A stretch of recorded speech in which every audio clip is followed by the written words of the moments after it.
Well, ladies and gentlemen, a lot of people say it's Groundhog Day a lot of times in February, but no, it's not Groundhog Day. It's not Groundhog season. It is draft day. It is draft day season here, ladies and gentlemen. It is time to go watch your favorite movie for 1 year is to go watch Kevin Costner's movie on Netflix, which is top 10 right now on Netflix here, ladies and gentlemen. It is top 10, but let's head to the intro here, ladies and gentlemen.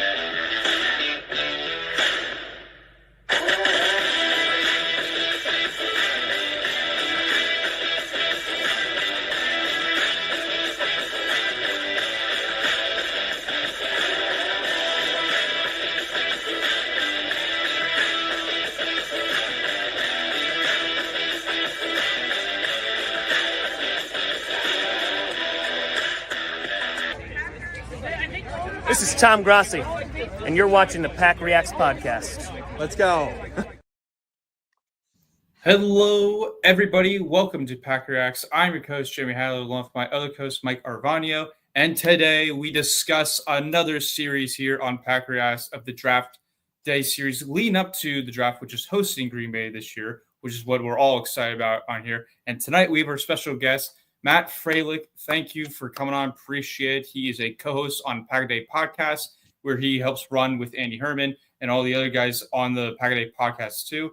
Awesome just to meet you, and thank you for coming on. Yeah, appreciate you guys having me. It's a good kind of setup 2 weeks away from the draft. Like, it's been getting closer and closer. I saw a tweet earlier this week, like, was it 13 days or something like that? I'm like, that's insane. Yeah. Or 15 days, whatever it is. Like, we're getting so damn close, and it's like becoming more of a reality. Like, I work from home, so when I do leave my house once in a while, it's like, okay, there are things going on outside of, sirens going by right now, and just roads being blocked off. So it's like every day there's like more and more hints, but I really think it's going to kick off like probably the week leading up, like that weekend. So I'm excited to talk draft, and there's a lot going on. I mean, not a lot going on as far as news, but I think there's just always some smoke going on the Packers. I'm excited to talk with you guys about it. Yeah, and it's not every day that a major, U.S. or major sports event makes its way to Green Bay, outside, of course, the Packers games, which is obviously a recurring thing. But Green Bay's been trying for years to get, a major NFL event. I don't think the Super Bowl will be coming to Lambeau anytime soon, unfortunately, unless somehow we get a dome, which is never going to happen. That's sacrilegious. But the NFL draft was something that Mark Murphy was always pushing for. And, it's on the horizon. Matt, you don't hardly have to leave your backyard to go. I will be making the trek from New York over, but I'm looking forward to it. So yeah, it's going to be awesome. I live like about 2 miles away, and like instead of having to worry about like Ubering down, driving down and parking, we're actually just going to take bikes down, which hopefully it's weather conducive to that. So great. I'm excited for it, but yeah, it's going to be interesting, I think, for people that normally come to a game day. Maybe they're season ticket holders and a little bit different, but it's gonna be pretty fun. Yeah, and I'm excited to see what the turnout's going to be. Yeah. There was a big selling point when the draft originally was announced to go to Green Bay about like the economics behind, if you own a house in the area, could you rent it out or whatnot? I was actually reading an article, funny enough. Somebody was a little bit sad that they weren't able to rent their house out for $10,000 a night, which, that's pretty good. I mean, in New York, I'm looking to rent an apartment in New York right now, and the rents are crazy, but $10,000 is a night is insane. So if somebody could have got that, I'd be very impressed, but it doesn't seem like people are getting that prices. But I still think it's going to be a really good turnout, and the hotels are, my understanding, fully booked. So I think it's going to be a great turnout and a fun event. So I'm excited. Definitely. Absolutely. So, so the way we start out are having our guests, and this is part of a series for the draft. But Matt's first time on the show. So we want to kick off, the spotlight to you. And we just kind of want to hear about how you became a Packers fan, number one. Now, you live in Green Bay, so I'm sure it's a little bit less unorthodox as Jeremy and I. Just Jeremy grew up in Philadelphia. Yeah. I grew up in New York, so we're Packers transplants from birth. But we'd love to hear your story, how you became a Packers fan, and everything that you do around the blogosphere. As Jeremy gave you a great intro, and Pack a Day podcast, everything. We'd love to kick the spotlight to you to hear about your story. Yeah, appreciate it. So I've lived in Green Bay for about half my life now. Came to UW Green Bay, so stayed here since after graduating. Grew up in central Wisconsin, and I think started watching football or getting into football more and more probably when I was like 11 or 12, watching it, playing Madden, all of that. And I think mid-teen years, I don't know, that was 2003, 2004. Packers weren't very good. I mean, they're still in the back half of like some Brett Favre seasons that were up and down. They did have a couple seasons around there, but there's still like those years where they were limping along with just, combination of running backs in the backfield or suspect draft picks. And I think at some point in your teen years or maybe different eras of life, you kind of want to pivot off of what everyone else is doing. Everyone's talking Packers. I, liked the Philadelphia Eagles basically because Donovan McNabb was solid. They got Terrell Owens, maybe a little bit of a bandwagon at that point. So still followed the Packers pretty hard, but like it was tough at times because you're just watching, Brett Favre just sling it into triple coverage, and you're like, I can't live with this. This is frustrating. And then I came to college, definitely still followed the Packers pretty hard there. Like that was one of the draws to come here. It's like, hey, huge town as far as having a professional football team. There was other things around that, and then like living here, it was like kind of a at least a promise to myself every year, got to get to at least one game. It seemed like you live here. There's people that I have friends from all over the country, family that doesn't get to come to games that often. So got to go to games more often. And I think just like being in college, kind of tailgating for games, heading down maybe after class one day on a Monday Night Football to go to a game was always kind of cool. And then just, I went to school for like journalism, TV broadcast, radio, and like got done with school and like don't really want to do that, but kind of found my way a few years later doing some podcasting and some streaming, and just so happened that it had to do a ton with the Packers, and that was able to parlay into Pack a Day podcast. And it's been really, really fun. I've been able to meet a ton of different people through the internet, through real person interactions, through events, all because of something simple like this, just having a microphone and talking to people about the Green Bay Packers, which I pretty much passively think about on the daily, whether it be via Twitter or the content I'm digesting. So that's kind of how I became a fan. I would say, a big part of it too was, getting Aaron Rodgers. That helped a ton. I think it kind of took me out of that Brett Favre, like, hey, this is my dad's quarterback, forcing the ball to a player that kind of approached the game a little bit differently.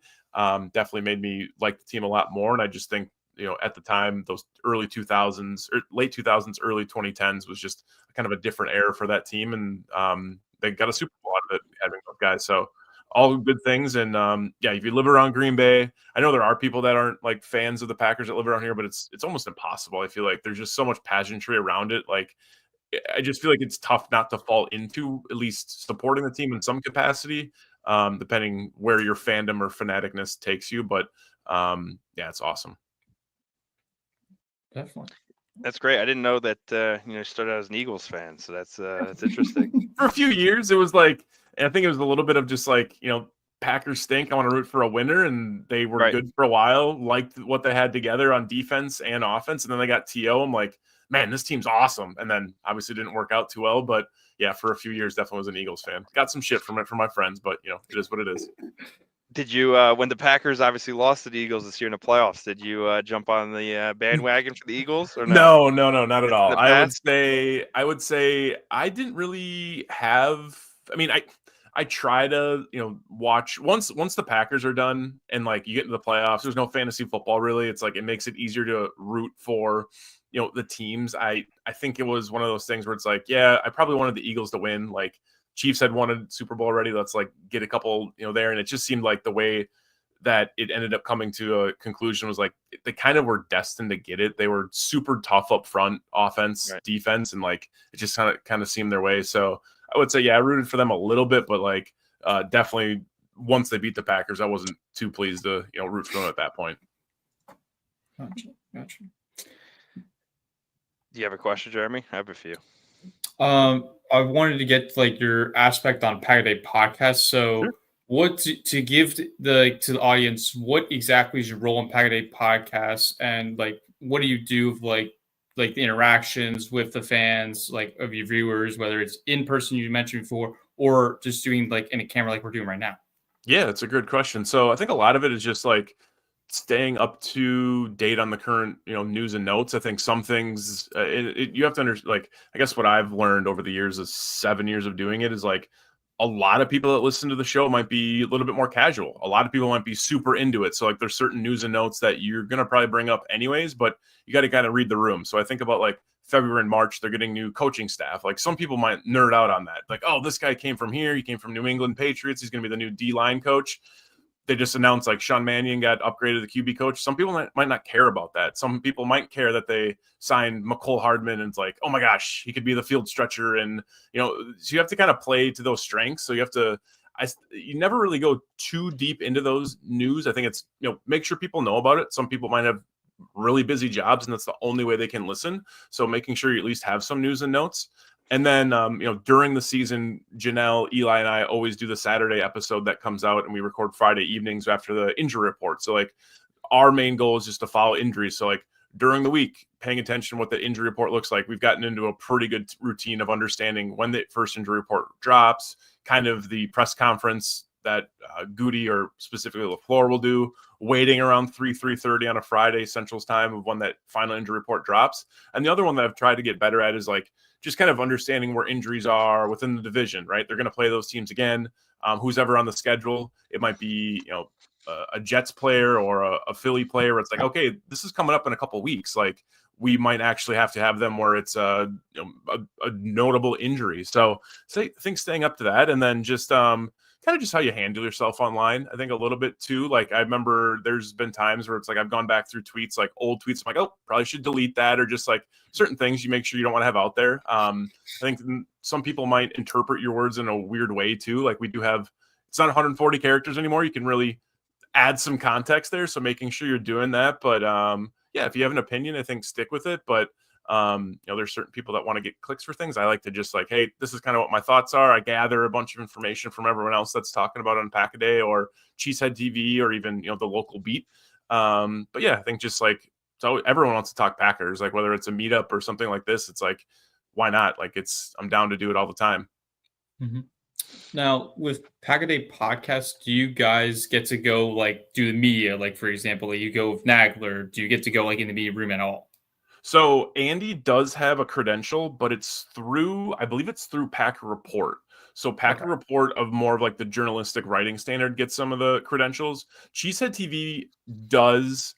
I'm not sure if Andy's like parlayed it with Pack-A-Day podcast, but like he'll do like separate meetups where it's, there's our people like or Aaron Nagler meets up or Corey Banke. Like there are these like satellite meetups, if you will. But yeah, not in the confines of 1265. But I like as a fan and someone that, covers the team, I guess, like we'll try to go to training camp at least once a year, kind of live tweet it from there. So that's been fun over the years to watch that. And like, it's really fun. Like I'll go maybe on a Thursday and then Friday we're recording maybe something. And it's like, okay, I can actually pull from that experience down there. Hey, saw this, like, don't know if anyone's talking about that yet. So it's kind of fun just to go down there, but yeah, don't get in the media room just yet.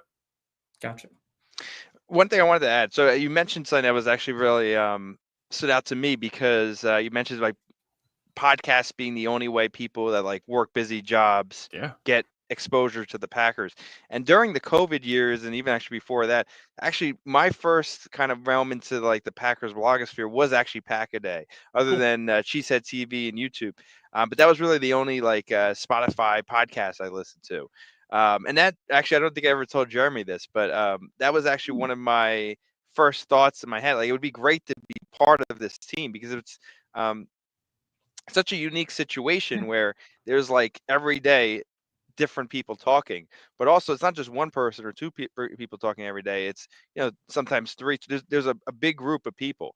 And you get a lot of different perspectives and different people in different walks of life talking about the team they love. And I was like, that's actually something that I'd be interested in. What Jeremy reached out to me about doing the PackReacts. That's why I said like let's focus on the fans, because there's probably so many people listening to what you guys say every day and what everyone's saying like, I have the same thoughts too, because I'm work, whatever, and I'm listening to this. And, that's why we love having like guests on here and hearing people's stories. But what I wanted to say was now actually being on the other side of it a little bit, not as popular, of course, as, your guys' show. But it's interesting to think like, I have people reaching out to me I used to work with and stuff that actually watch the show. And like you're talking and you don't really think like, hey, wait, someone's actually going to listen to this after someone's listening right now. Mhm. And like, you have to almost think of like, you're right. Like, is what I'm saying valuable to a listener? Yeah. In terms of what they're thinking, you have to almost put yourself in the shoes of the listener. And it's just a little bit of a different thinking, but I think it's, a really valuable skill to have. So, just in like life skills and everything, I think being like in the podcast realm is very interesting, and having the opportunity to talk about something that you love in the Packers and football and bond with people is just super rewarding. So, that's what I had to add there. Was just like you never know when what you say could like kind of resonate with somebody. Yeah. And you don't have the feedback on the podcast side, right? Like That's we true. have the feedback of us three because we're seeing each other, but like there's right now, 40 to 100 people watching, which we don't have big numbers.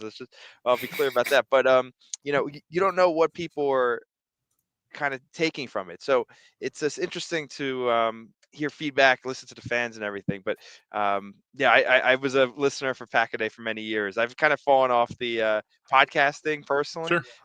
but it definitely helped motivate me do a show like this. Yeah, So yeah. and like two quick things. One, I think like Jeremy talked about, like he's in college right now. Like a good life skill is literally like, I mean, this thing is more of a reality of when it was when I was podcasting. Like there wasn't a pandemic, so it was like you're still Yeah. face to face with people. At least gives you like this, like I can pause, I can think of something. It's like this good back and forth of podcasting and kind of conversation. But it's more of a reality now that I talk with clients all day long in this exact format.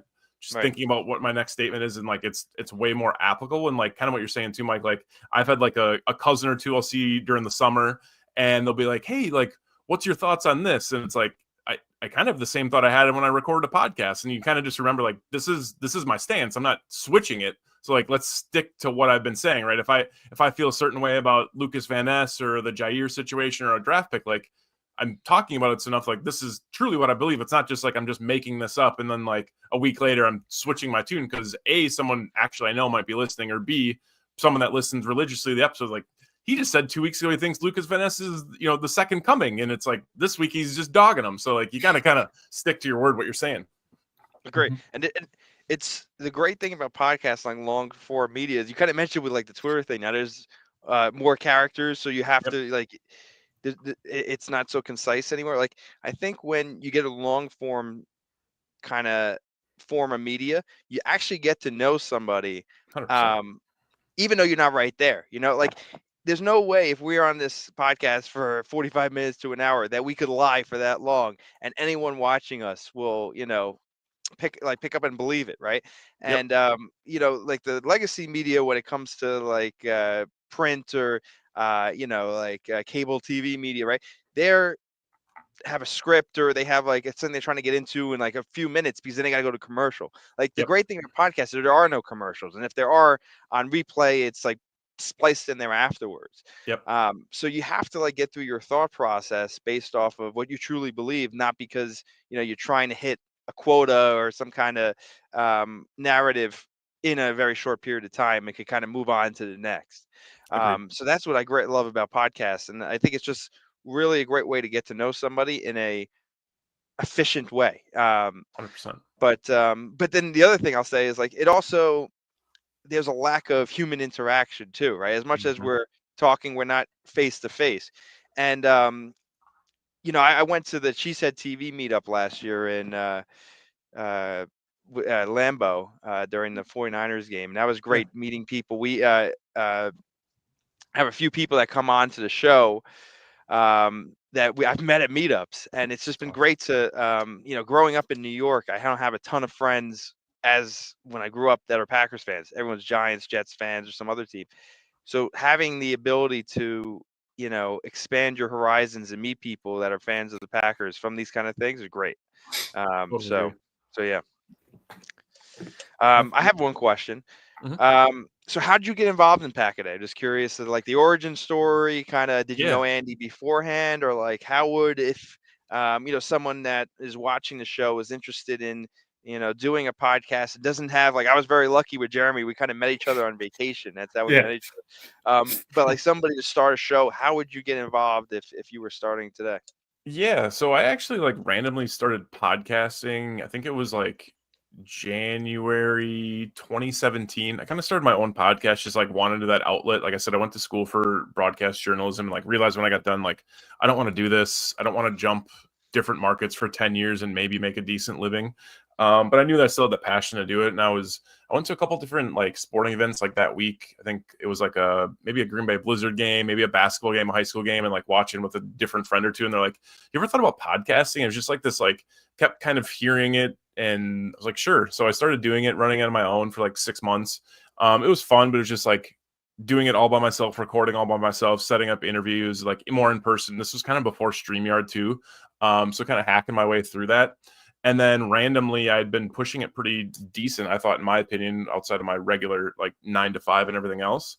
And a friend of mine that I played softball with and went to college with DM'd me that Andy had posted like he was looking for some people to start a Packers podcast with. And so I just DM'd him, said, "Here's my links of like what I've been doing and whatever." And he messaged me back and he said, "Yeah, like you have some good experience. Let's get you on it." And kind of just got set up. So initially got set up with Janelle and we started doing it together. And we've been, I think out of like the 7 or 8 years her and I've been together doing it for probably like 6 out of the 8. There was like some breaks in there where we were reshuffled around, but Eli Berkovitz, myself and Janelle have been on the same Saturday episode for like 3 or 4 years now. Right now, we're in draft season, doing more draft breakdown, which is fun. But yeah, just truly like caught it at a good time. Didn't really know Andy. Definitely followed him at the time as was it Scotty Sports was his Twitter handle back in the day. So really? that's a throwback. But yeah, it's just I don't know, shoot your shot, I guess. And it was caught it at the right time. And truly, it's like one of the when you think about it, like you mentioned it too, Mike. Like how many people are doing it? Like it's I don't know, 20 to 25 people, and everyone's putting on an episode a week. Like it's truly like a full team. Like that is what like it's the team in the greatest sense of the word. Like I'm relying on someone to, Andy does all the uploads and everything like that, but we send him our edited episode, a little description, he's uploading it. But like I'm relying on the people, Maggie and Andrew and Kyle the day before to put an episode. So I'll put out my episode the next and like having some sort of substance. So it's kind of like this, it's just such a fine-tuned machine. We use Slack to communicate a little bit in some Twitter DMs, but like it's really just such a good system at this point. It's pretty impressive it's gone on this far. And there's been some people that have left because life, got in the way, work got crazy, or they've had multiple kids, or people have came back to the show. So it's probably ended up being a roster at some point of, I don't know, 45 to 50 people, but there's always those different breaks in the year where it's like, okay, some people have taken a step back now. We're getting ready for the season. But yeah, it's been quite a journey from episode 1 to 2,800, where I don't even know where we're at now, 2,700, something crazy like that. Wow. Right. And it's interesting because Andy, I remember where he was interviewed, where he was saying like kind of where the origin story of the show was. But my understanding was it was an idea he had. And he just like you DM'd him from his post about, hey, I'm thinking about starting his podcast.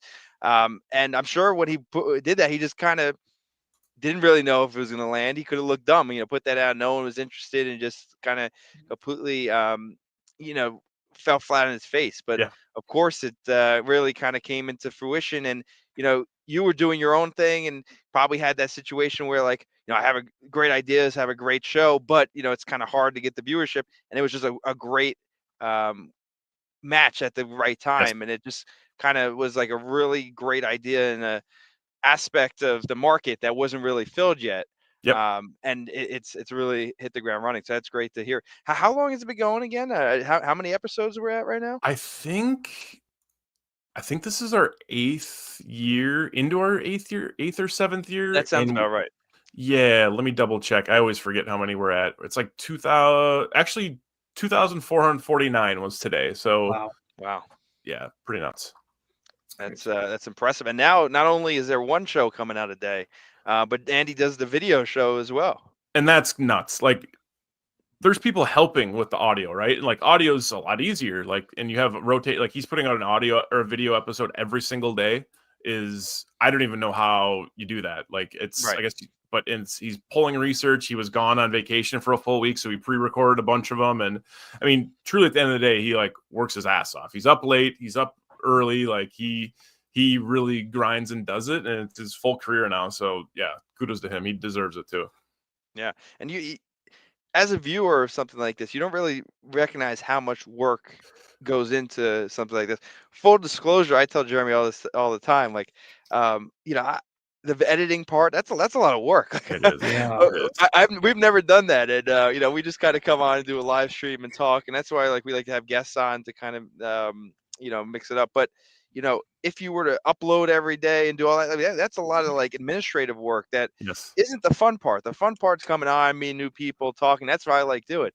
But if you really want to be successful and make this a business and get a lot of viewers, you have to do the dirty work sometimes too, and get in the trenches with the editing, the uploading, the rendering, all that stuff we do in video, and that it's not an easy job. It really No. isn't. Especially the amount of work that Andy does. Because Andy's videos are not just conjecture and talk. Like, he actually puts a lot of work in his draft grade. I mean, sorry, his player grades for the Yep. games, and just all the background work he does. Like, forget about what he's actually spending the time uploading and taking, doing the video, the shoots itself. All the work in the back of doing notes and everything, like, that's going to take hours. So,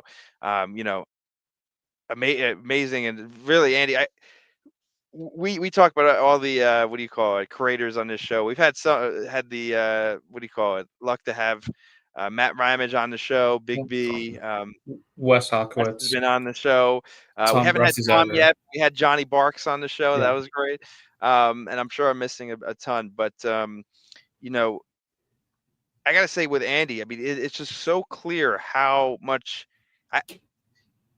Andy, I think, by far is the best like football mind from a Yeah. Packers what do you call it, Perspective. podcast perspective. Yeah. Sure. Other than Dusty. Dusty's like the best. Like, if I want to have a coach, if we were having a team, Mhm. Dusty's my coach. He knows so much like X's and O's He does. that I love listening to Dusty. He's great. Yeah. Yeah. I mean, and Andy's kind of down the middle too. Like, I feel like early on, I never noticed if he would like kind of get a little bit more brash, and he's definitely done that more. And I think that's probably just more comfortable but like he definitely does his research, has points behind it, kind of does at times lean into like what the rest of the Packers Twitter sphere, blogosphere is leaning into. Like, if there's certain things, it's like, yeah, don't think that was a good idea. He'll agree. Where I feel like Right. early on he maybe didn't. So it's but yeah, his to go like rewatch a game like an hour after it's done and break down every single player plus minus one point here or there, and like I don't think people understand that he actually does that. Like, every single game he's going back through watching the play probably 11 times, 12 times to get an analysis on each player and then putting those out. And it's just a tweet. I don't think he puts anything more into it than that, but it's like, that's such a breakdown of like wanting to do that, like, let alone editing an hour-long episode or a video. Like, that's just insane to go back and do that. So yeah, he puts in the work for sure. And I think it's unique in terms of like the Packers perspective compared to other teams. I can't say I'm in tune with every other team in terms of their like YouTube and Twitter presence, but I have to think that we're in the minority here in terms of how much quality content that we have, just not only just from just people talking and conjecture, but also from the work perspective. To have guys like Tom, guys like Andy, Cheesehead TV, like, I know other teams have YouTube platforms, but the amount of quality that the Packers have, I feel like, is unmatched. I mean, would you agree there? Yeah, and I've tried to do that. Like, I've been on different different podcasts that are maybe it's like around the draft or around season preview, and like other content creators out there. It's really tough to understand if there are like maybe like the Cowboys, maybe I don't even know who like I don't even know who else does, and not even just like one or two that do it really well. Like, there's just hundreds of Packers ones out there. So maybe we just like, it's our echo chamber that we live in this, and that's all our timeline is. But yeah, I mean, I would love to know from like a 30,000 foot view, like what the number, and I'm sure it's not that hard. You could go look on YouTube and probably sort it by NFL or some stats, right? Some database that has it, or Spotify or Apple Podcasts. But I got to think Packers, I mean, you talked about like putting in the work too. Like, I'd love to know if there's another fan base that's putting in as much solely focus on the Packers. I know there's fantasy football ones and talk, things that talk all NFL, but yeah, I don't know if there's another fan base that's putting out this type of content. Mm-hmm. And we know the Eagles are like they don't do YouTube, they don't do Spotify, they do more so of like talk show radio, like 94.1 WIP. Like they're mostly radio for the Eagles I know of. They're mostly just radio talk every time I think of with the Eagles, every time I have to listen to them. Okay. But yeah. I have a few more questions. Should I Go go, ahead, Jemmer? Mike. You got anything? No, go ahead, Mike. Okay. We were talking about before about having access to like the team press conferences and stuff. Yeah. So I'm just curious. So I know Andy has it through Packer Report. I think Nagler has it through iHeart. Just curious what your thoughts are if the NFL should get more liberal in terms of allowing kind of the new aspect of media to join their press conferences. So we've seen that, different aspects of society now where, you know, maybe people get press passes for different news conferences because they're, have a YouTube channel or they have, a blog or whatnot. Just curious what you think from, being within the Packers blogosphere, if the NFL should start thinking about, if you're a podcast that, yeah, maybe you don't do this full time, but you have a large viewership and people tend to, care about your thoughts and stuff. If they should have like a revolving aspect to get into the media thing from a more untraditional route than just the normal papers and TV. I've never thought of that. I mean, I think everyone would like that. I wonder how they would do that. I mean, how they would do that. Number one, at least like they do stream it, so you get to see that. At least the Packers, right? You get at least to see that. Like, unfortunately, sometimes the audio doesn't pick up the question maybe that Bill Huber's asking or Andy or Matt Schneidman, which kind of stinks. Right. But you at least can like get access to that and see their reaction, which I think helps us. It would be kind of cool if they had some sort of, I don't know what's called a mentorship program, but like maybe a rotating of like 3 press passes that rotate and you have to submit. So maybe it's just like anything. Like I know was it WBAs in Wisconsin is like Wisconsin Broadcast Association. So like there's high school, college ones, professional ones. Maybe you'd have to submit through there and then get an application through. I think it'd be a great idea. They do it for really every other walk of football, right? They have like the international player, whatever that's been the last 3-4 years. True. That's they a good have point. like mentorships through like the coaching staff and not apprenticeships, but they're fellowships. They have those. Like there's internships all across. Like I feel like they could open it up. And as long as they're, I don't want to say fact checking, but as long as they're combing through that, that'd be fine. I guess it would come down to the team, how many they want to pass out. I guess the one problem you would run into is like there are, those press passes are hard to get. There's probably maybe a second or third tier sports reporter for WFRV in town that's not getting one, and they only have one. So they'd be like, well, why does this, kid with a YouTube channel, it's 50,000 people, and I'm on, regular, quote unquote, regular TV, not get one? I guess that would be an issue, but I think it'd be awesome to open it up. Sometimes it's space too. Like those rooms aren't massive, but I feel like did a tour one time, I don't know, 10 years ago, and like they're pretty big, but Right. maybe I don't understand how many Monday night football game or a crazy playoff game where it's a big market that comes in, how big that is, because it is twice as many people. It's not just Packers, people covering it. So maybe we're underestimating how many people would be in that room, but I think it'd be it's a cool concept. I like it. Yeah, no, I think it's interesting. Not to bring up anything of outside of football, but the White House now is doing this like one seat where it's like a non-traditional media thing, and obviously you Okay. have to apply, and you have to be a traditional. You got to view it as a professional thing. Like, you can't go in there and ask a crazy question that makes no sense, right? So it's like one seat per game or something, right? And you have to show that you have a platform or whatnot, and can kind of circulate and get different ideas. So you only get like one a season or something, right? And Sure. it revolves. I think it's an interesting idea because things like GZ TV, like Packer Day, like these are platforms that have a lot of viewership and a lot of kind of like what's the idea of like media in the NFL, right? It's to expand the sport, right? Mhm. Get it out to the people more than just games on Sundays, Mondays, and Thursdays.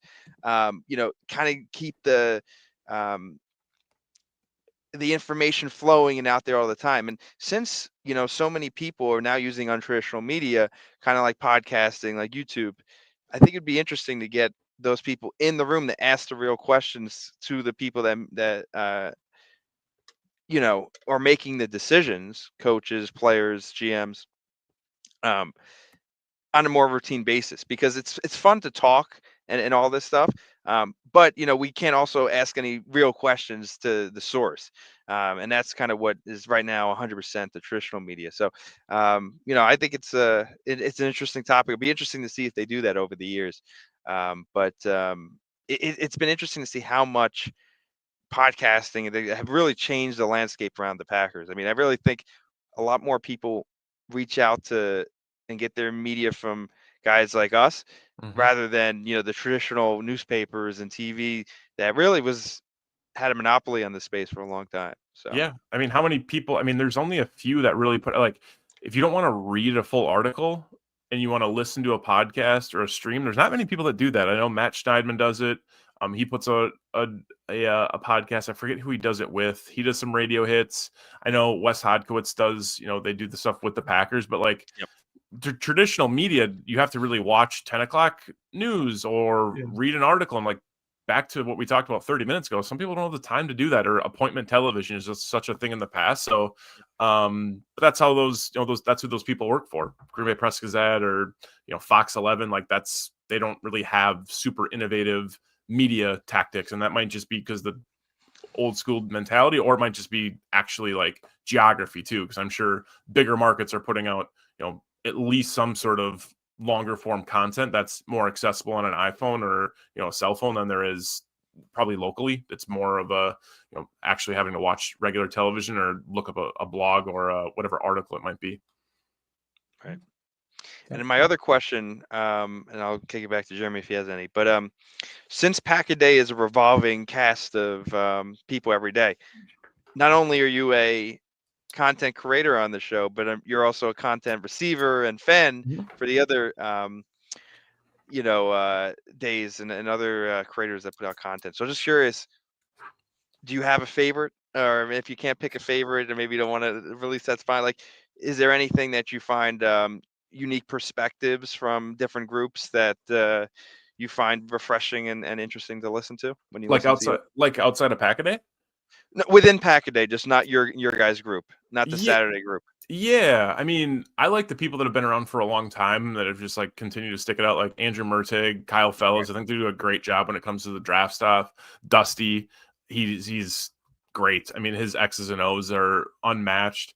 Dan Kotnick is a great friend of mine, like good friend of mine. Like we used to do an episode together. I think that was probably like a time where it wasn't Eli with us. So Dan's great. He's always got off the wall ideas to go through. I'm trying to think. Well, I mean, obviously Andy Ross is great when it comes to like draft breakdown and player breakdown. I always try to find people that like kind of like in a marriage or like you're running a business, like try to find people that compliment you, right? So like I might like to, these little nuggets of news and notes, and maybe I'm local and hear some stuff, whatever, down at training camp, but like maybe I'm not that great about breaking down draft prospects, or maybe I think I know what Jeff Affley's defense looks like, but truly like listening to someone else that maybe has a little bit more perspective, actually maybe coach football and knows the X's and O's, diving into that a little bit more and be like, oh, this is what I was thinking it does. Or like, oh, that's how they're using the safety group now this year. Like always kind of going through that. But I think there's a plethora of people. And then there's just some people that are just funny. Like there's been people in the past that are just like, that person actually cracks me up when they're on the stream or I'm listening to them. And it's just been a good rotating group over the years that are, I think, definitely entertaining. Definitely. Great. Makes sense. My question for you, Matt, is because you're going to the draft, what is like the number one thing you want to like go see, since it's like the first time I've seen Green Bay? You might have been to the NFL draft. I know you mentioned earlier that you've been to the Super Bowl experience, but what is the one thing you want to go see and enjoy at the draft? I think so. I want to go take it at my youngest brother, and my dad are coming, and experiencing it with them will be awesome. I think truly like my expectations are so low because I don't know what to expect. Like if I can be within 200 feet of the stage and see most of the first round picks, I think that would be great. Like I don't have like super high expectations because I don't know what to expect, right? Like we're continuing to see the pictures get put up of the drift, like the stage. So Yeah. I'm just hoping to get down there at a reasonable time on that Thursday, 3-4 o'clock, and just get in and navigate, see some cool stuff, right? I mean, the draft experience will be there, similar to what I saw probably at the Super Bowl, like you had mentioned too, Jeremy, which is cool. But like, honestly, my expectations are so low. Like, hopefully love the pick that they have. I think there's a ton of guys that I like. I think I've gone back and forth, and I think this happens every year. Like, I dive in, like, they need one of these two position groups, and then we get out of free agency, we're like, they still need this position group, and now you kind of like the dust settle. You're like, well, I'd actually be happy with like any of these 5 position groups, and out of these 30 players, I'd be cool with. So hopefully it's not someone like completely off the beaten path that no one predicted, like a Jordan Morgan or whoever else you want to put into that group. So my expectations are low, but just like be able to have a good vantage point of the stage, I think we will. And just, I don't know, randomly meet up with some people that you don't expect and talk to other fans too. That's fun. Like when I go to Packer games, I love to like if there's a young kid next to me, like, hey, is this your first Packer game? It is. Like, make sure I have a good time. If it's fans from out of town, like, and they're not too rambunctious, like talking to them, or if they are rambunctious, like giving them some shit back. Like, I think just mixing up with other fans, like 31 other fan bases, will be kind of nuts. Like, to see which quarterback, if the Browns draft a quarterback, or the Titans take Cam Ward, like just like seeing what they feel about it. And like it's pretty interesting sometimes. Like, you think from the national perspective of what we listen to on, you can run down the 6 or 7 main maybe YouTube channels that put out, or not YouTube, but like TV channels that put out content around the NFL Network, ESPN, Fox, etc. And like, you might think like, oh, that's the narrative of what that team thinks about the Giants or the Browns or the Bills. And like, you talk to a couple of fans and you're like, whoa, that's completely different from everyone else is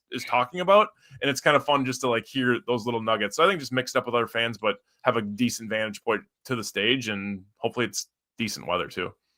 Yeah, hopefully it's decent weather. Yeah, but that's I know like the experience. I don't know if you went to the NFL experience the Super Bowl, but I remember going to myself. It was pretty awesome because you got to like participate in like kind of a flag football, do like kind of the draft combine there. You get to do some autograph sessions, go play some pickleball with some players. I do know that in order, like if you want to get up to like where you mentioned, you want to get a very good seats like in to watch the draft pick.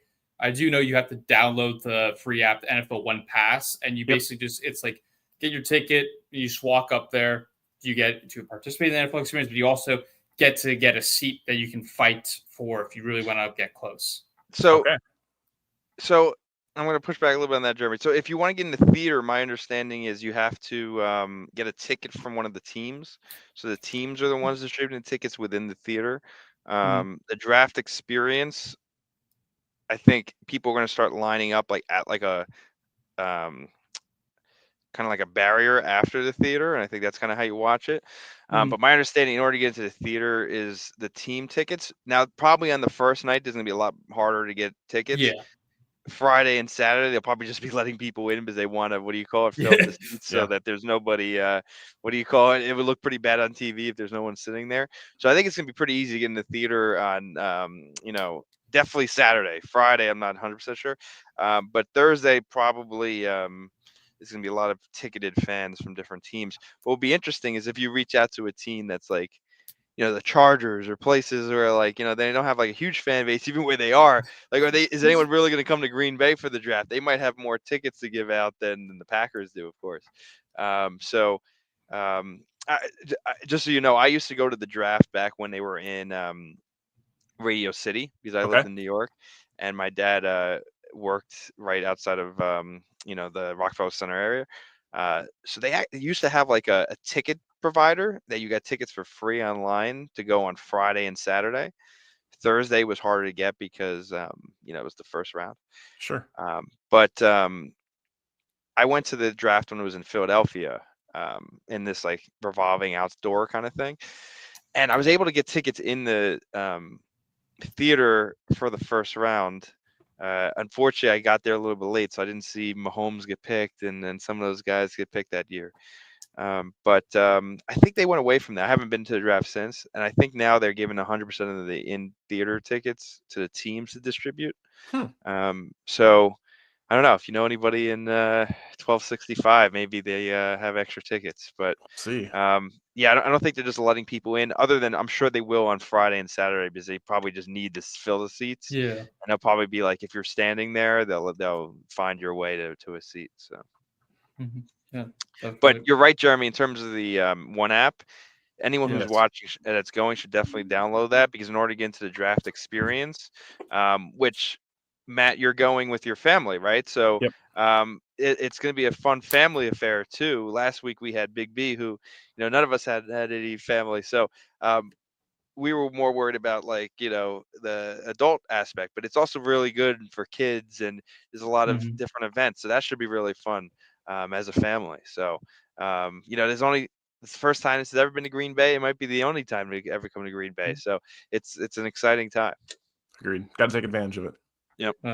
Absolutely. And then my other question to you before I kick it right back to Mike. I know Mike will definitely enjoy going to the autograph session stuff. Like if he sees Derek Sherrod, his favorite player, he will go get his That's autograph not my hat. favorite player. Yeah, he He'll saved his. definitely he'll definitely go for that. But what stands out to you from this offseason from the Packers of the free agency moves you saw? We got a CB, basically a trade of Derek Stokes for another guy, even though it wasn't a trade, but basically was with Nate Yep. Hobbs. You get a new kicker, you get Aaron Banks, try to shift around, and you get Isaiah McDuffie back. What has stood out to you from this Packers offseason? Did you like the moves that they make? Were you not happy about it? Would you like to see some more better? What do you think? And then of course, we'll get to the Jair situation. Yeah, I'm trying to get more content with it. I think, always let the dust settle. I think there are times where we really, really love Goody and what he does, and then we really, really hate it. And then ultimately, we don't really know until we start playing the season. I think pretty fair consensus that they probably overpaid for Aaron Banks. I definitely think, though, they were like, you know what, we just need to get a little bit bigger up front. There was a lot of times definitely late in the season where they're getting manhandled up front, specifically the Eagles game twice, where it's just you got to be more dominant. And I think, most fans, and I think most people have watched the team, they realize this isn't Aaron Rodgers' offense anymore. This is what the offense that Matt LaFleur's want to run for a few years. He's finally been able to do that with especially Josh Jacobs and a guy like Jordan Love that can kind of control the ball a little bit more, get out and roll out a little bit. So they just want to be more physical up front. I think that's kind of, you're seeing the whole entire NFL go to that. And I think that's very common in sport. You're going to have eventually, I would assume in the NBA, it's going to get less 3-point, more back into the paint potentially. I'm not so sure, but I would say there's yings and yangs to how this things work out. So Aaron Banks, not thrilled what they paid for him. Whatever the contract ends up looking like on paper, I'm sure it's not as crazy as it is the way that they structured the money. Nate Hobbs, I think, is a good value pick or a good value pickup. I think he makes a ton of sense. He's pretty versatile. Yeah, kind of almost a trade essentially with Stokes going to the Raiders. I think Hobbs will be able to fit in well. The piece that we already mentioned, you mentioned Jair, we'll talk about that too, but where does Nixon end up playing? I know he's been pretty outspoken about where he wants to play. I want to be a number one corner. I don't want to return kicks anymore. It's okay, that's fine, but you also are a player on the team. Let's make sure we're putting our team first and where this can go. Outside of that, I'm a little shocked, to be honest with you. We basically have a full year where they haven't really addressed edge rusher, and that would be 2 free agency classes and a draft class. There really hasn't been edge that's been prioritized at all. You've kind of limped by with some guys like Enigbare or Brenton Cox that have been able to kind of supplement and get in there, and you're not getting that edge pressure or that pressure that you need. So that's kind of crazy to me. Honestly, they didn't draft an edge last year. That's fine. Whatever.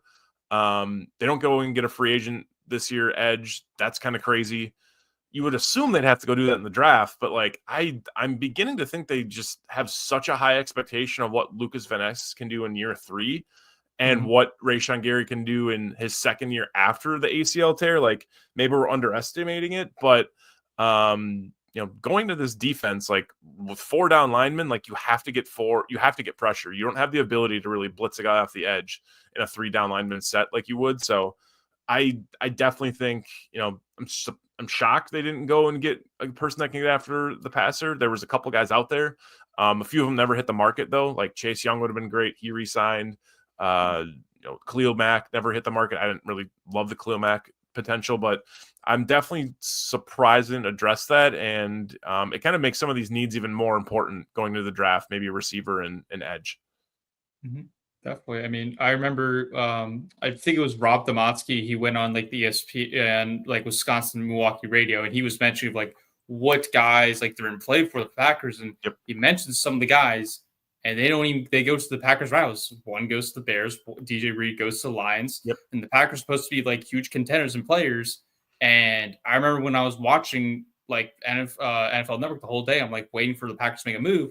It's just going, and it's like, well, the Packers making moves. You're seeing the Vikings make moves, seeing the Bears. Everyone else around you is making moves. What are the Packers doing? Like you're waiting, and then you get the Aaron Banks sign, and you're like, who the heck is this guy? Like you overpay him is what like some of us feel. And then Nate Hobbs, I'm like, I didn't know who Nate Hobbs was. I honestly did not know who he was until I literally had to go look up him. I'm like, what did this guy do? Oh, he made a play against Patrick Mahomes. Cool. That's okay. What else did he stand out to me? And like I had to go on Twitter and look at like what stands out to me. And people were saying he reminds them of like a Casey Hayward is what I keep hearing about. I'm like, okay. That could be something maybe. And then Aaron Banks, like as soon as I keep more and more about like what everyone else saying, like because I try to get the perspective when the Packers make a sign, I try to see what did like the previous fan base who had him get their understanding of like what did they like about him, what did they not like about him. So I get kind of a preview of like, okay, is this really gonna be bad for us, or are we gonna somehow make it through this? Like that's what I try to get when I feed through this. But then to the Jair situation, what do you make of it? Because last week Jair works out with X and like it says it's all offseason, like he's gonna get traded, he's gonna get cut, and like didn't happen on free agency. He's supposed to get cut. Does he get post June cut? Does he get traded? Because I feel like he's trying to hold out to get maybe a 7th-round pick, but is it really worth it? Or does he want to come back? I don't think it's going to happen. Mike doesn't think it's going to happen. What do you think, Matt? As it gets close to the draft, it's like number one, it's like there's definitely less equity in him. Like you're not going to get back what you thought you'd get back. Like that's 100% true. Ken Ingalls had a really good tweet. I think it was over the weekend. He listed like 5 scenarios that could be: trade him before the draft, which seems unlikely at this point. Draft day trade with a team who missed cornerbacks, which I think would make sense. Like you could almost see it's like, hey, first round Thursday, and we see this a ton. Like there's guys that just get missed. They miss out on a receiver. They miss out on the best offensive lineman. They all of a sudden on Friday morning we have some transactions that come down, and that could even happen into Saturday. So I definitely think that could be an opportunity. He said post-draft trade for 2026 teams, also basically, or 2026 picks, also for teams that missed it on corner. Obviously, at that point, I think the trade equity would be even less. They could pay cut to have him stay. I doubt that's going to happen, or release for nothing. So, like, there's a ton of scenarios, but I think as the days get closer to the draft and then post-draft, it makes their options less. I personally think there is a path that they can iron this out. I would love if they could, because it would really make that secondary group so dynamic. Like if they added 1 or 2 players in the draft that anywhere, whether it be another safety, which sounds kind of crazy what they did last year and signing X, or a corner, like that's a really, really stout room. But you eliminate Jair, you don't really have a number 1 guy there, in my opinion, that you can really count on. It would just be nice if you get him back. And then the other side is like, he hasn't really played top-end football for a few years now. He's been hurt a ton. He's missed a ton of games, basically half his games in the last 60 or 64 or something like that. So maybe you got to cut ties with him. I know he's kind of a little bit of a head case at times, which I definitely, we see and we hear about, and just certain instances like what happened in Carolina, kind of crazy. So maybe they don't want to have to deal with that, but like if you could just get him right, it would be nice to have him on the field. But it's unfortunate. And Andy did say, I tried to get caught up on the YouTube side of stuff over the weekends, go and watch, and he's pretty much convinced that like Jair won't be back. Like there's like a small fraction he thinks. So I'll take Andy's word for it. But yeah, at this point it seems grim. Like there's options out there, but that I just don't see that he's probably gonna be back in the team, which sucks, because I love Jair. I think just his intensity and the way he plays is great. It gives a little bit of a swagger to that defense that at times has lacked that. I think they're getting it back a little bit now with some of the guys that they've drafted or signed in the last couple of years. But Jair definitely gave, in his early years, his first couple of years, definitely gave it, a guy that could go up against like a Justin Jefferson or a Cooper Kupp or a AJ Brown, really could compete in an NFC. I don't know if they have that at this point, a guy that can do that. So I'd love him for him to be back, but it just seems like, generally the Packers don't deal with guys that don't stick on the field that much. If they can't stick on the field, they have a bad attitude. Like, why are we bothering? We got some young guys we want to develop. So I think we'll probably know after the first day. Like, they draft an edge rusher, okay, that's fine, or a receiver, that's cool. They draft a corner. I think if they draft a corner, I would be blown away if he's not traded by the next day. Like, I would assume he's traded at that point. Like, it's just like, okay, we got the guy we wanted. Whoever that ends up being that falls those at corner, we can move on from Jair at this point. Gotcha. Mike, do you have any other questions for Matt? No, nothing too crazy. I'm just curious. Is there any stories behind the artwork behind you? I like the Green Bay that's right in there. Just curious. Yeah, appreciate it. Background. As I've gotten like living more in Green Bay, like one thing in Green Bay, and you guys live in bigger cities, so like we don't have a ton of cool, like, I mean, even the shirt is a friend of mine that makes t-shirts or like has a business. So it's like always trying to support the people like in my age demo, 40 to 20, that are doing something that's kind of exciting, kind of cool. So that is actually from Bo Thomas, who's a local artist around here. If anytime you're in Green Bay and you see a mural that's not the fence by Lambeau Field, he's probably done it. Like, he's probably commissioned by the city to do 25 to 30 murals.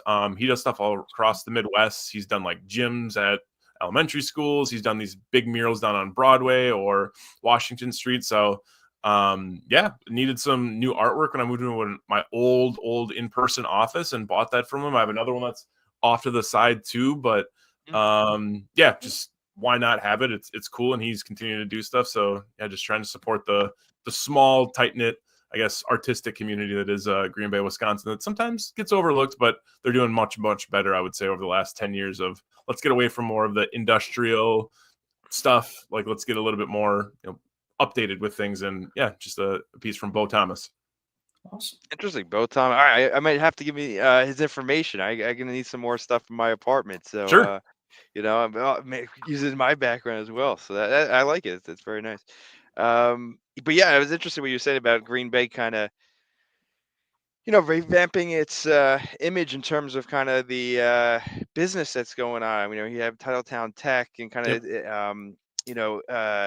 Corey Behnke's Live X Studio being in the Titletown Brewery aspect over there with a new office. So, I think Green Bay is a very unique situation in the country where it's by definition a smaller city. That's historically been very, manufacturing based, blue collar, hard workers, but not something like a Philly or a New York where, it's very white collar, offices and stuff. I think it's a really interesting kind of like case study for the country where you have an aspect of a city like that is national in the Packers and the NFL. And you have an event like the NFL draft going to the city. Like, I really think this is an interesting case study where what happens when all this is like a melting pot of 31 different fan bases from all across the country. Like, when I go to Green Bay, right, I travel, so I'm a Packers fan, but I have to stay in the hotels and stuff. And it's interesting to see in the hotels, it's a lot of away fans, right? And the draft is literally going to be the same situation, but it's not just one team. It's literally 31 different teams. So I think this is going to be a really unique situation where there's so many people from so many walks of life within the country, but also internationally.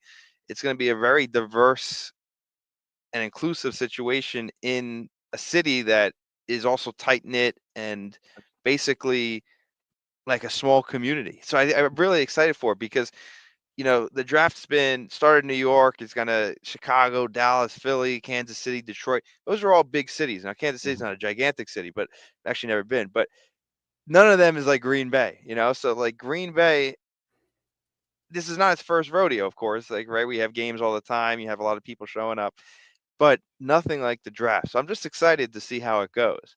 It could go one or two ways. It could be a huge success and it's great, and everyone meets new friends and meets people across the country, or it could be overwhelming. There's way too many people, and the hotels and things can't handle it. But Mhm. I think the community and the team and the league is planned a lot for this, so I think it's going to go well, and I'm excited, and it'll be interesting scenario. But I'm excited to see how it plans out. Yeah, I think I would be a little bit more nervous if this was like maybe the second or first one outside of being at New York City. I think we've seen so Right. many sample sizes it has. Obviously, a couple outliers that you can't control would be the weather, and Yeah. obviously it's just a smaller town. But I think from what I've heard like I think a lot of people aren't going to come in for the full week. It's going to kind of be they're down in Appleton, half hour away. They're down in Milwaukee, 2 hours away. There's like shuttles that are going to drive people up down to Madison. Like it's going to be pretty spread out, anyways. So I think that'll help the influence of people. A friend of mine works for Discover Green Bay, and he had a press conference today or part of it where they were showing the draft, and they're estimating like 270,000 people coming, maybe 300,000. Economic impact up in the air. We'll get some analysis there, but I would say those are the two things I'm most worried about. Is just like if there's too many people, how does that look like? I think it should be able to be handled. Maybe like Thursday or Friday are kind of crazy, but if you're going down there, you're kind of expecting that, right? Like that's the last thing I want to hear is people from out of town maybe, but like if a friend of mine's going down there and they're complaining about the line or something, it's like, what do you expect? Right. Like that, it's Right. just what you're getting. The weather completely, maybe it'll make it better. If it has some crazy weather, I guess just be prepared for that.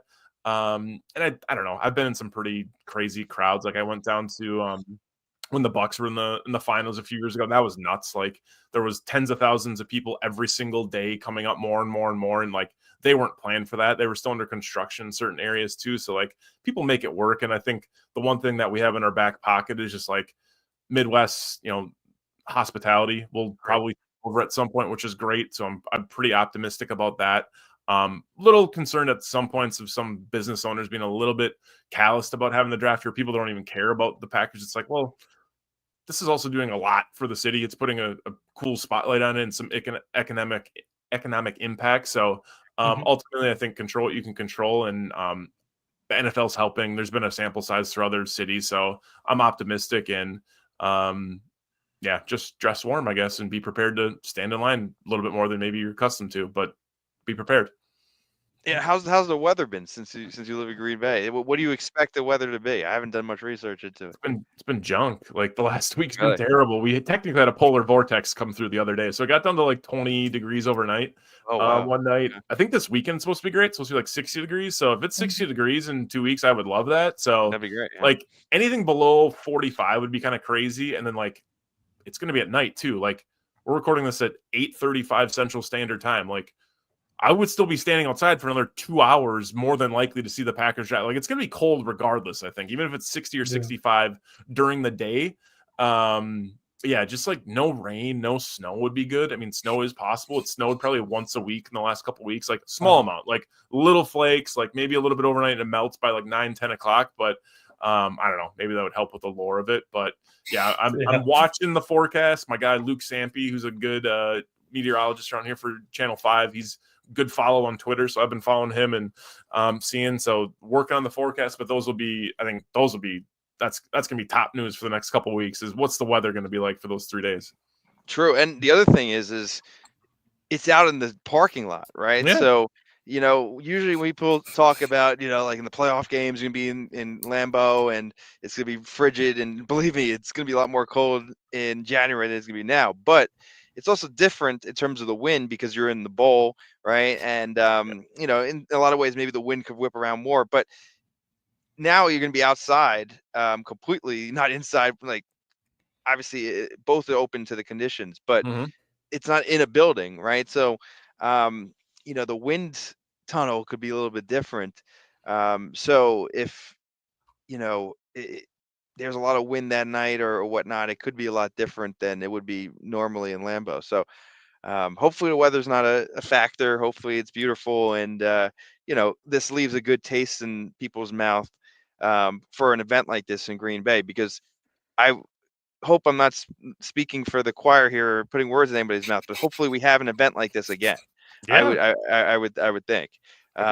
So hopefully the weather's good and this is a great experience because, a place like Green Bay deserves to be put on the map and the spotlight nationally, and show that they can hold events like this and, be an economic boom to cities that are not just the major cities in the country. So 100%. I think this is exciting. And also the other good thing is, this is going to be like Mark Murphy's legacy. Like this is Yeah. basically his last event. I think he's not. Pretty much. Was Yeah. that his last season, or does he have another Yeah, season no, coming he's up? done this season, and He's done, right? I think his contract's up like June 30th, May Okay. 30th, something like it runs out. Like this is basically his last Oh, whatever. wow. So Right. I think I don't know, whatever opinion you have about Mark Murphy, like he kind of got what he wanted, right? I mean, for Yeah. better, for like he campaigned for this a lot.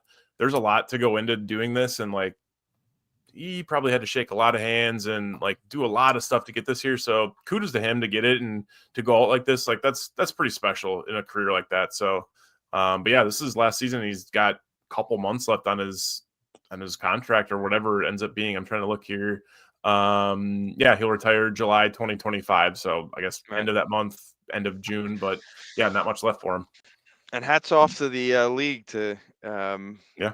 I'm not saying this was the only reason the Packers got it. I'm sure there's other reasons too, but I'm sure that probably played a big part to why it's this year and not another year. For sure. Was definitely wanted to get that for Mark since he was been such a big proponent and he's been a great president of this team. I think he's definitely going to be well remembered in Packers history. Will be a member of the Packers Hall of Fame very soon and.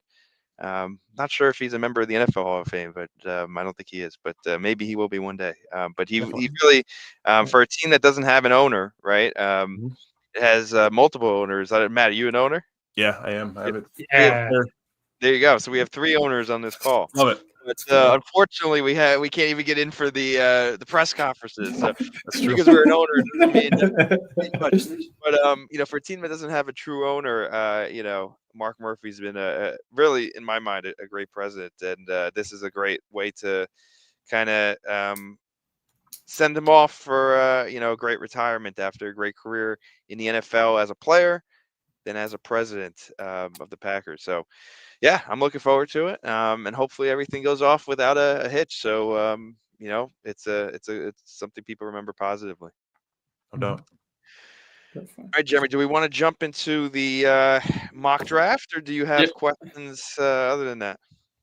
I think my other, which we'll get into, Matt, what are your thoughts on the new president going to be coming in for Green Bay? What is going to be like? Do you hope it's going to be the same that Mark Murphy runs, or do you want it to be like a little bit different? Yeah, I think with Ed Policy coming in, like it'll be, I don't know, it'll be different. He'll have his own, take on it. I think anytime they promote within, like it's pretty well established. You're not going to completely go off the beaten path of how things are. Like you've kind of been a part of the good old boys club. So, as far as different, I think the one caveat that people have said, like you mentioned, Mike, like the Packers not having an owner, Mark Murphy has kind of taken that on himself, and maybe at times played both sides of the coin. Like, yeah, he's not really part of player personnel, but he's like more on the business side of things, but then like kind of still control. So I feel like certain people didn't like that he was just like in so many different parts of the business. But I think it also helped. And like, I don't know. I feel like at a certain point, he kind of just like was like, Gutekunst, take over. I trust you with player personnel. We'll run with it.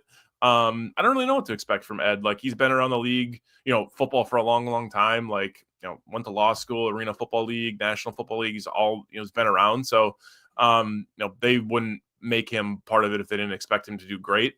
But I think, I don't know what I would expect differently. I guess continue what the Packers are doing around the stadium, I think is great. Like all the things you mentioned, Titletown Tech and just all the other businesses that are flourishing on there. They're continuing to buy up land over there. They're really making that like a destination if you're coming into town, or even visiting historic Lambeau Field. You almost have to take that all in as well. So continuing to push that. I don't know if there's anything like I have in mind that I think would be great. I would just continue to make it a focus point of the league, or even just national events. They've had soccer games there. They'll have college football games there. They have concerts there. Just around that certain area, make sure those other areas like the Rush Complex, other things are getting, the love too. Because I think there's definitely people in Green Bay at times that get a little bit pissed off that it's like, okay, it's just the Packers that pull things in. Like, could we spread the wealth around? And maybe he could do that a little bit more. But ultimately, I think they probably have a plan in place that he'll continue to follow for 5 to 10 years. He's not going to go too off script. Gotcha. Sweet. All right, we'll move on to the mock draft here. We always have our guest to have, as always, to do the mock draft where me and Mike are the assistant, and we let the guests run the show basically of what they want to do. Last week we had Big B. We're gonna see if Matt can break the record here that we had last week. Where, Mike, correct me if I'm wrong, did Big B have A's on every single pick? If I'm correct, My understanding is an A+ on every single pick. A+. We don't know if that was just because the website just wasn't giving anything other than A+ or not, because he literally got an A+ in every single pick. That's nuts. So this is a little what do you call it, series we're doing here with people coming on before the draft. So this is part of it. You get to be GM for 3 or what do we say, 3 or 4 rounds, right? So you get to pick whatever you want. Cool. The only thing is the Packers don't have like limited draft picks. Usually we have, of the first 3 rounds, the past few years, 2 in one of the rounds. So we have like 9 picks this season? I think it's or 8. I think they just got I think they got a compensatory like 7th rounder. So they have 2 in the 7th, but they have 1 in every round, which is very rare. Which is very rare. Normally it's like 11 or 12 or something crazy. So I don't know how Goody's going to handle having limited picks this year. Maybe it makes him want to trade back, but we'll see. Agree. Yeah, hopefully he doesn't trade out of the first round when I'll probably trade 3rd round picks. That's what I'm fine with, because he's terrible at that. And the reason why I say that is because I went all the way down to Philadelphia, and I don't know if you remember, that was the year we traded out of the first round to get Kevin King. I went all the way down there, and then they come on the clock, and have a good night, guys. Brutal. And we didn't even get TJ Watt. I don't want to bring that up, but oh god. All right, Jeremy, you gotta share your screen in the Twitter too, right? I gotta let you do that. Yeah, sorry. I shared. I'm on the YouTube. Fine, Mike. I'm fine on the Twitter. Correct. You're on the Twitter now. Sorry, I was slow there. Cool. All right, Matt. How many rounds do you want to do here? I think 4 is good. I like 4. Yeah, 4? I think 4 is a good number. Do you want it to be a slow, normal, fast? I'm gonna be honest. Fast is fine because I'm not gonna make trades, but if they come in, we'll move. So fast is good. I usually do it fast, and I've used the Is this PFN? PSN, Pro Football and Sports Network. This is the first time we're trying this stuff. No, we did not use. We used PFF last week. This is a new one I found. Because I've used a bunch of different ones. I have used this one before though. I have about 5 different ones bookmarked. So I've used this one before too. So we're good. It's not like a brand new one. So I've used this one. I like this one. So sweet. And we don't do trades either. So we're on the same page. Okay, good. Because otherwise we'll be, we'll have like 15 picks next in the 2026 draft if you do trades. Yep. So. Well, Mike was a big fan of it last year when we did trades, and Mike somehow pulled a 1st round pick by moving 2 picks back. I think with PFF somehow we managed to get good pick. Yeah. The what do you call it? The algorithm doesn't make sense. So if you do trade, you actually have to do a trade if you were logical, because they don't make sense with the trade. So we don't do trades for this. All right, let me hit the enter the draft room. Okay, it's going. Oh shoot, it just went fast. That's fun. Wow. Okay, so that's right. So we'll reject them all. Yeah, not doing that. No, that sucks. Hate that one. With this computer. Oh, wait. There we go. That one's not bad. Let's see who's on the clock. No, we're definitely rejecting that one. Okay. Yeah, no, it doesn't make sense. I don't want. I would only do a trade if we're moving back a little bit and there's still some guys that we like, and then we're actually getting some equity in 2025. I don't want to trade out. So a lot of good stuff here. Honestly, Derek Harmon's one I've continued to see about. I think if we didn't hear Goody say hey, I think we're good at defensive line, I think D-line would make more sense. Maybe it's some smokescreen, but I like the safety from South Carolina. I like Nick Scorton. The one I would love to see would be Jade Barron, but he's never going to be there at 23 anymore. Scroll down a Can you little. scroll who got picked, Jeremy? Yeah, go on the Yeah. left. I want to see here. Starks, Banks, Green. Wow, Golden. Okay. There's Barron, unfortunately. Yeah. Of course He's Can't my see the guy. I Bears. want him bad, but yeah, Barron he's would be awesome. Shamar Can't see Stewart the went Bears. 8 That's is crazy. nuts. So let's stick with. See, I've done this 100 times, not 100, but probably 50, and I realized it's going to work. We'll take best available. We'll go Derek Harmon because I still think they need to address D tackle or D line, even though I don't think Goody said he doesn't want to, but we'll go Derek Harmon. Okay. I agree. I think that's a big. I like him. I think he's going to be available to, like, when we get down to the Packers, like, first round pick, he's going to be up on the board for us. It'd be awesome. Yeah. All right. We'll check this, even though it's a second round pick. My bounces. There we go. Okay. So to give it back to you again here. Are you thinking position wise, or like, how do you think that we need to attack the positions? We go best player available? So I'm usually like fantasy football, dynasty football, like Madden franchise. I'm usually going best available, like generally speaking, unless there's like a massive like need. So like there's definitely a few corners there I like. I love the kid from Florida State. Definitely like Trey Amos. I think he's solid. What do we have for edge rushers available, Jeremy? That's what I want to see, because like this is the problem I run into every time I've done these, where it's like if you don't go edge early, you're kind of screwed. Like there's nothing there that like sticks out to me. Like I'm not doing backflips over any of these guys. I barely know some of these guys. So at this point, it's like, okay, I guess we just go corner and just hope and pray that an edge that falls maybe would make. And then, of course, Landon Jackson, he's going to fall in that weird spot. Like they're not going to get him unless they trade up for him from the second round. Yeah. He's just going to fall in that weird spot. I saw that where he went. So we can go corner. I think I'm okay with corner. We'll go corner and we'll just go Trey Amos. Like, let's just rock it, and we'll assume we're going to trade Jair for something, and we'll go Amos.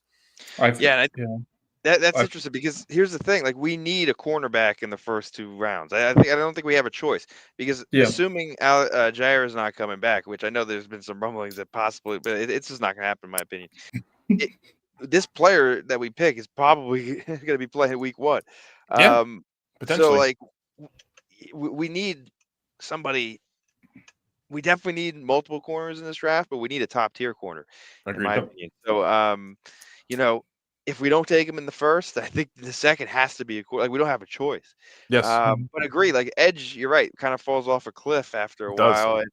And, that's the weird thing, because we have a lot of positions of need, I think, on the defense. I think we're definitely going to see another defensive heavy draft, especially in the first few rounds. So. Oh yeah. I think that's good. All right, so Trey Amos there. Yeah, yep. I did want to get your thoughts though on Darian Porter, because I've heard like a lot of people are high on him for the Packers' sake. So I didn't know if you had any thoughts on Darian Porter.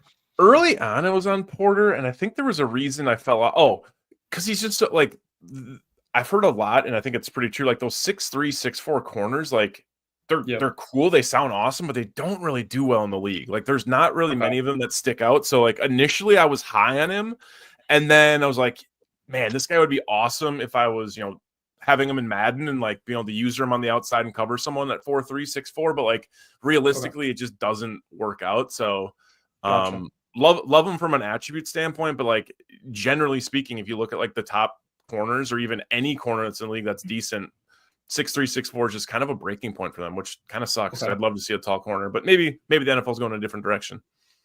Yeah, the Packers kind of playbook for corners is that 6', 6'1". Exactly. 6'1", so here, honestly, like I'm looking for a receiver at this point. Like I don't think we're gonna get a a edge rusher that we're gonna love here. So I'd go, let's see what we have for all. Oh, there's the kid from Stanford went. That kind of sucks. Beck went. Kyle Williams. There's Higgins. So yeah, I wonder, Jeremy, see what we have available for all. And I agree here too, because I don't think the Packers go as much as we have. Okay, a lot so of on the defense. How is Kenneth Grant still available? Really? I'm surprised with Shamar. Yeah, that doesn't make. That doesn't make sense. And Shamar turned another one. Yeah. That's the thing with these what do you call it? Mock drafts. It's like that doesn't make any sense. So let's be realistic. Let's see what receivers are there then. Okay. Obviously, The only thing is maybe he had a what do you call it? A picture be released that he could was have. smoking weed out of a what do you call it? A bong mask. Exactly. That was Maybe that's what happened. So who was here, it? Yeah. so here it's pretty simple for me. It's either Bond or Torrey Horton. Okay. Bond's fun, but like Torrey Horton probably is more of a Packer receiver than Isaiah Bond. I mean, we'll go Torrey Horton. Okay. Torrey Horton. Cool. I do know that we did have I think it was the draft visit with Bond either today or yesterday, if I'm correct. We had something with him. Okay. I think we had a visit with him, but I don't know because I also know that they did with the other guy from Texas, Golden, yes. Golden they had with him. Because I was like, I'm a little bit interested to see like your perspective, Matt, of do you factor in the top 30 visits at all? Like, because this year, this is the first time I don't know if it's happened in most like couple past years, but this is like the first year I'm seeing Goody like look at number one like wide receivers in the first round going. Yep. So I've actually heard something that there's a lot of times where they're bringing in these guys just to make sure that they don't want to draft them. Like a lot of the top 30 visits for them aren't like necessarily like, hey, this player's going to work. And I've also seen things where there's like 5 or 6 players I've done this with that like, hey, nice to know you, but like in 3-4 years, we'll pick you up for cheap after you probably don't make it on your team. Like, so the top 30 visits ultimately aren't actually a slam dunk that they're going to draft a guy. It's more or less like validating everyone else around maybe that position group, or knowing that at some point they'll bring them in, which is kind of interesting. I think it's Ross Uglum or someone else has tweeted about that. But where are we at here? Let's see all. Let's check out all. I'd love to do that analysis. It'd be interesting to do, like to look at the top 30 visits they've had in the past years. Someone put out a good article or a tweet about it. I don't remember who it was. Let's see if there's an edge rusher out there. If we could get away with an edge rusher that I even like halfway know, I would be pretty pumped. Jack Sawyer. Jack Sawyer's not the type that I really want, to be honest with you. Savion Jones, not ultimately too bummed about if we were to get him. I didn't see another receiver I really love. Scroll down the edge a little bit. Okay, we can. Oh, I can't even scroll down. Let me scroll. I can scroll up on the other side if you want me to look at it. No, that's fine. That's fine. Scroll. What about if you hit like the middle button in the thing and try to in the thing? Yeah, you might have to. If not, I doubt there's an edge rusher out of this top 150 that I even know about. Outside of that, like I don't know, like maybe there's an offensive lineman we could do. Like, I just wish there was. I mean, I would like another receiver, but I don't think there's one that is going to make a ton of sense. Like we already grabbed one. I didn't see anything else. No, guard, center. Go back to receiver. Maybe there's someone there that we could find. Tay Felton. Tay Felton's one that came up last week on Packet. Throw Tay Felton in there. We'll grab 2 receivers. Why not? All right, Felton, Maryland. Oh, there we go. So that's no chance I get all A pluses on that. But I don't think this one doesn't do grades, huh? Guess not. We'll give it an A plus too. All right, we'll give it the A plus. I think this is a good draft. And it's what do you call it? Balance in terms of offense and defense. And I will caveat, like I've done a bunch of these. Like I think the reality is like unless we're not going to get the value at edge without taking in the first round, and then the significant drop off of corner is pretty steep after like top 70, top 80. So it's like you really have to grab both those in the first 2 picks, what I've seen. And I would love for it to be a second round receiver because that's like kind of just like the lineage of what the Packers do. It's just really tough to get. It's really tough to get all 3 that are quality. Like that's the problem I've found. So maybe Derek Harmon is a little bit off script that he can get a good pass rush for us, but it's tough to get all 3 of those positions, but we'll see. I think maybe this makes a case for him to trade up at some point to get, a little bit higher pick. I would think 54, probably moving up in the top 45 would make the most sense at this point, but yeah, good, decent balance. Yeah, I do like this of Derek Carmen. I'm a big fan of him because I've seen with you guys on Packet Day podcast and GSAT TV talk about him a bit, especially Nagel loves the defensive lineman when he always talks about him. So big fan of Harmon. Amos, I think he can be pretty good. Like I was asking again with you, Matt, about Darian Porter because I keep hearing so much buzz about like Amos Porter, who's the right guy that fits and who would do well coming into the NFL. And then I do like Horton a lot as a wide receiver for the Packers. I think Mhm. I don't think like with wide receiver for the Packers, I honestly think it's a need. I don't think like a first round need when I'm looking at it. I think the only guy, if I was picking, if I'm Goody, is Golden's my only guy. I don't like the kid from Arizona. I think he's going way too Yep. high. I think he's like a little bit overrated. I think the only guy, if I was to pick at 23, would be Golden. That's the only guy I would take. I don't trust any of like the other wide receiver class or like the other wide receivers in this draft until you get to the third round. Because like what we were just mentioning, defense, I think it's gonna be heavy the first 2 rounds. I think third round you gotta pray, even though Goody does not do well with wide receivers. Like we got Amari Rodgers so many years ago on that. But I think the defense, it's gonna be pretty interesting to me of like what they do the first round pick because I think it's gonna go one of 3 ways. It's either going to go corner, defensive lineman, or edge. And I feel like Goody's lean towards like defensive lineman more. I feel like, but I would love it to get a CB. But if it's in the first 2 rounds, that would make it better for me. Agreed. All right, cool. So yeah, thanks, Matt, for the mock GM over here. That was very good, and hopefully, we'd be lucky with all those 4 picks. So we appreciate that. So yeah, usually before we sign off, first off, if there's anything you want to speak to, as the guest, we're happy to discuss. But then also we like to, kind of just talk about what we have on the horizon, where you could find everybody from, the Packers blogosphere, but just what you're doing around the team and in general. So Yeah. I'll kick it off to you. If there's anything you want to speak about, we're happy. If not, where can we find you? Yeah, appreciate it. Yeah, I would say honestly, everyone that's putting out content with the Packers, like continue to do it. It's fun. It's a blast. Like you get to come across people like yourselves or anyone, like anyone continue to put out content. It's fun. Enjoy it. Don't take it too seriously. But I would say also like support one another. I think there's some, accounts out there that maybe just are posting to get clicks, but enjoy yourself. And I think we're all in it for the same reasons, just to talk about the Packers and figure out a way to make sense of some of the madness at times. As far as content I'm putting out, Pack a Day Podcast, the best way to support us, whether it be on the YouTube side, any of the audio podcasts where you can find where you get all your podcasts. Make sure you subscribe over there.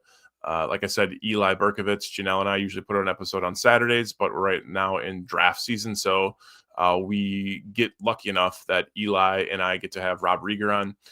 He is like one of the draft savants, if you will. He does stuff with the Cheesehead TV, the draft guide. He goes super into depth on certain things. Like he's very, very good at like certain things that we miss. Kind of like what I was talking about earlier, like complimenting each other. Like he does very well with like small schools, quarterbacks, like breaks down there. So like we did like our guys last week for an episode. I think this week we're going to maybe dive into a certain position group to go in. And I think based off of, the 4 or 5 that we just talked about that are a need. So we'll dive into one of those, but definitely check us out on Pack a Day Podcast. And then dabbled on other social medias, but the main place you can still find me is on X, formerly known as Twitter, at Matt_Frey_. That's at MATT_FRA_. I always say this, and definitely around this year, if anyone has any questions about the team or definitely coming into town and have some questions for the draft or any game day experience, feel free to reach out. DMs are always open. Happy to put someone in, plug for a good dive bar, a good spot to get some brunch. So make sure you reach out with any questions, comments, or if you want me on your next podcast or stream. Yeah, and just personally, before we move on to hear what Jeremy has, which he has a lot going on.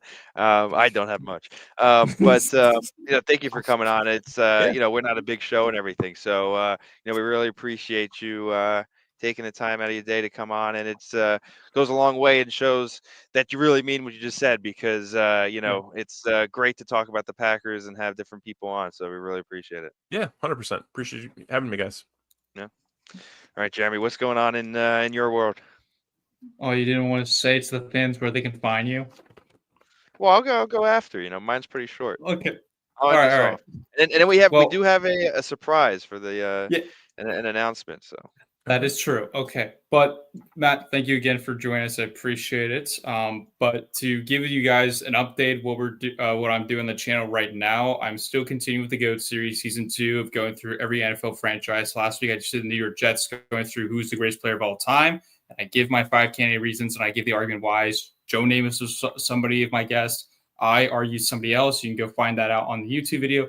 This week, we'll be having the 49ers out. Draft week will be the Bills, and then the last 2 episodes will be the New England Patriots, Kansas City Chiefs to knock off those 2 annoying franchises that everyone doesn't like because of the dynasty of how great it was.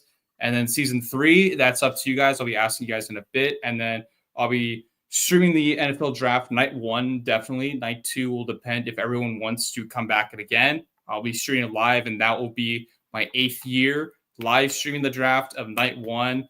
Done it since sophomore year of high school. Unfortunately, I did not do it during the Jordan Love year.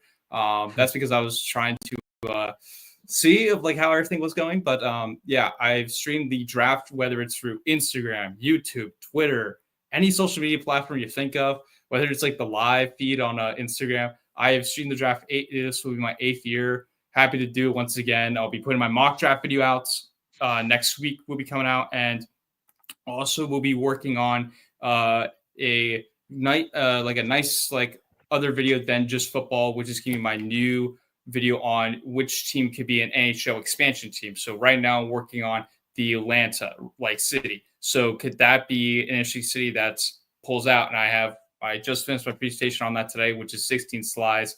But another city, because I do want to ask about this, if you're interested of your hockeyness, would Wisconsin be an interesting city to have an NHL team? Because I don't understand how that's when I've been to Wisconsin, hockey is a big thing in Wisconsin. I don't understand how that does not have a team win. Of course, you have the Milwaukee Admirals and they're affiliated with the Predators, but you got the Red Wings, you got the Wild, you got the Blackhawks. How is Wisconsin not a hockey NHL hockey team? And you got the Badgers who are so good. Yeah. They just won the national title too with the women's. Yeah, it's infuriating. They definitely should have one. In Madison or in Milwaukee. I don't know how they don't. So yes, I would love an NHL franchise in Wisconsin. It'd be fantastic. I agree. I think it's kind of crazy. And obviously you have the Minnesota team, but it's kind of crazy that you have the Midwest and the cold frozen tundra of Wisconsin, and you don't have hockey, literally the cold sport. So yeah, I agree. I think that Wisconsin would be a great place for an expansion team. Better than Las Vegas, that's for sure. Yeah. And Seattle. So yeah. All right, my turn. Go ahead, Mike.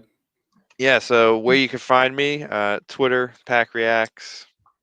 I don't do much other than this. So no, you posting this past week. I had to carry us there. Yeah, Jeremy did a great job posting. I do run the Twitter mostly, but I just started a new job, so we try to focus on that. But I will be in Wisconsin for the draft, and I'm excited for that. So I will not be on the first night of the draft for very long, but I might join from my phone. And what do you call it? John will hopefully be with me, so hopefully we could both join. But my understanding is Jeff will be joining you on stream on the first night. And Matt, just so you know, I met 2 people. John is the one who does Packing the Beanstalk. Okay. Jeff, we met at the what do you call it? Cheesehead TV meetup. So he joins the show quite a bit. They're recurring guests. So Jeff will be joining Jeremy the first night, as long as some other guests and me as well at some point, but not for very long. And then if you do a second night of the draft, maybe I could we'll figure it out. Maybe I could join for longer on the second night from the draft. We'll figure that out. So we should discuss that. But yeah, find me on PackReacts. Find me on Twitter, Arvo15, ARVO15, or just the PackReacts page. And I do need to learn how to start clipping some of these videos. So that's still on my list. Will I get to it? We'll see. But this would be a great video to start clipping. So that's another thing I'm trying to work on. So, all right. Well, thank you, Matt, again for joining. We really appreciate it. Before we sign off, Jeremy put together something to show off his or market the first night of the draft that we do every year. But again, Jeremy's leading the charge this way. So, are you ready to play that, Jeremy? Let's play it now, sir. All right. so we sync it up. All right. 3, 2, 1, now.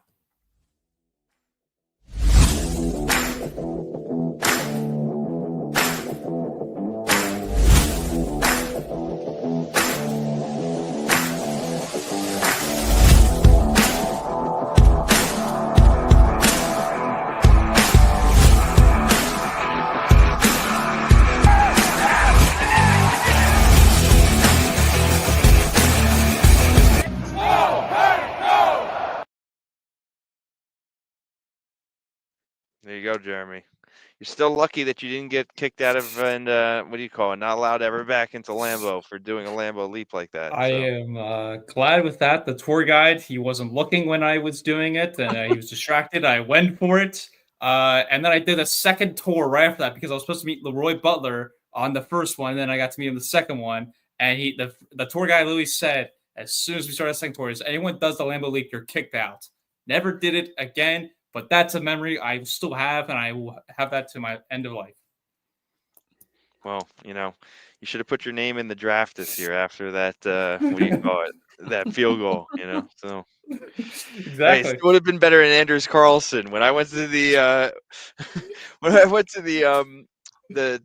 training camp for the Patriots, he had that one kick. I don't know if you were there, Matt, by any chance, but for the joint practices, the wind hit the ball, and it literally looked like the kick that Jeremy just made. So don't feel too bad.